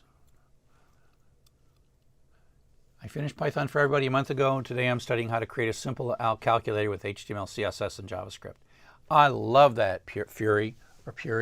JavaScript and CSS and HTML are really basic skills. If you take Python for Everybody or Web Applications for Everybody, the first thing I do is I have a week-long HTML intro, not to make you a wizard, but just to make so you understand it. I have a week-long CSS intro. Nothing fancy, just kind of how to do it, and then a couple weeks of JavaScript in all those classes, because as soon as you move into the front end. And so I think playing with some JavaScript tutorials, I don't have a class like JavaScript for everybody. I might someday. I'm still working on C programming for everybody. And the course after C programming for everybody is going to probably be computer architecture for everybody. And so if you were here at the beginning and we were having a long talk about IEEE and 16-bit words and that kind of stuff, I want to talk about computer architecture. And so one of the things that I think I'm going to add, it locked me out. I hope my phone doesn't, I don't have to log in again. Come on, don't keep making me text stuff. Come on. Why is it that you make me text all this stuff all the time? Don't take the screen. Not that anybody cares. Let me get past this thing here. Why, Google, do you insist on... Yeah, there we go. So why, Google, do you insist on texting me every time I log into my own thing? Yeah. So if you write C and you run so the class I'm going to build probably afterwards is if you run C and then you view page source,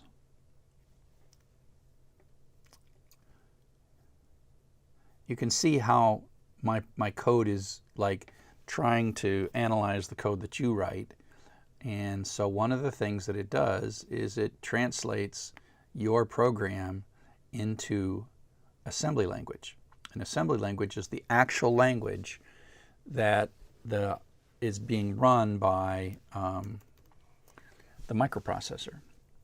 And so the class I'm going to teach after C programming for everybody is not, I don't want to make you an assembly language programmer, but I would like you to be able to look at line 120 here that says move Q %RSP, %RBP. I would like to explain that to you. And I like to explain what it's doing and what this call statement is doing and what this LEAQ is doing, what a no-op is and what this POP-Q is doing, what's going on here and what is a RET instruction.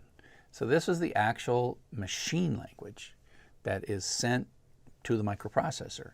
And so the C compiler, CC stands for the C compiler. It is taking the C code that I have written, this C, and translating it into the machine language. That's what a compiler does. And so the thing I want to teach after C is I want to teach architecture, and that is machine language. And I'm going to try to come up with a way to teach you what is really going on here. Not to the point that you could write some of this, but to the point where I might have you make a tiny bit of code changes, because we could change this. I could give you some of this assembly language and say, change this, call a different routine, or change the string. You could. And you could write some assembly language. We could make some cool little assignments that were assembly language only. And the C compiler can actually read this assembly language as well. So after C programming for everybody, I'm going to do computer architecture for everybody, where we talk about machine language, assembly language, and how computers are actually built. And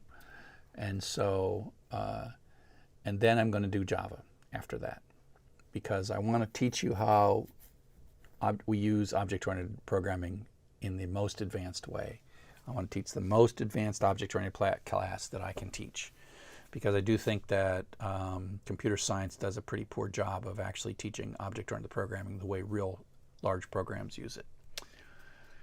So,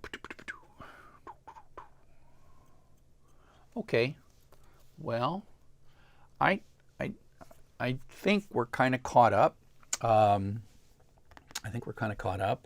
I think what we'll do is we'll just wrap this up, and I'll see you in about 4 weeks or so. And by then we will be in class, and we'll talk about, oh, by the way, if you want to join the class I'm going to teach, so between now and the next office hours, I'm going to have this class ready to start teaching. And so the lessons that you see on here is only lesson 1.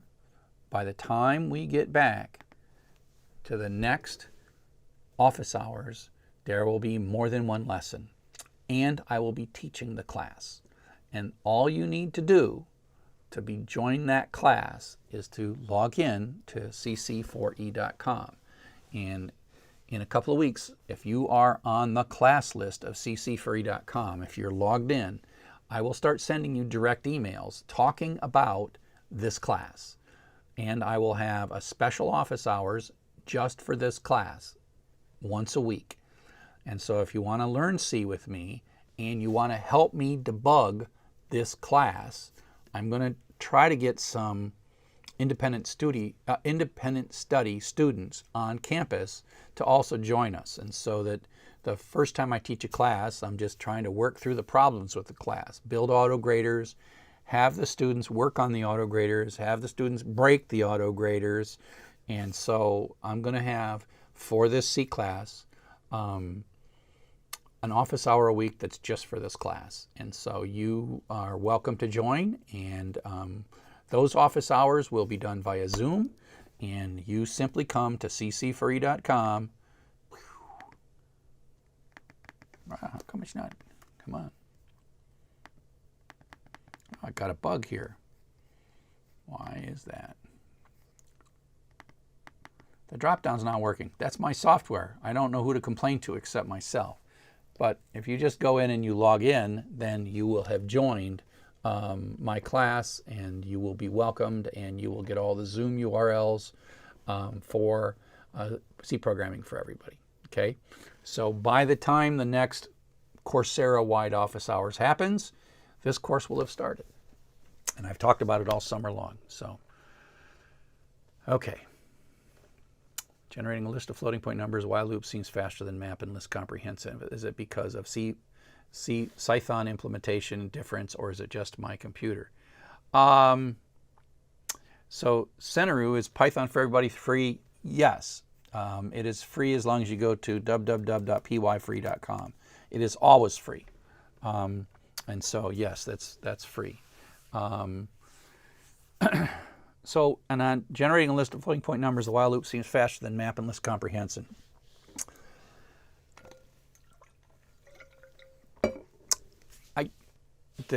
That is a great question to ask and answer when we start talking about architecture. Because one of the things I'm going to teach you when we talk about architecture is what's really going on for a single Python statement. And it's pretty complex.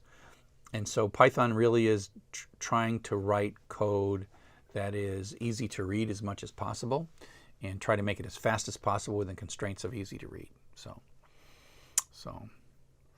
okay, well, I think we will wrap up. It's 11:57, so I will just say thank you so much for watching, and see you in a few weeks.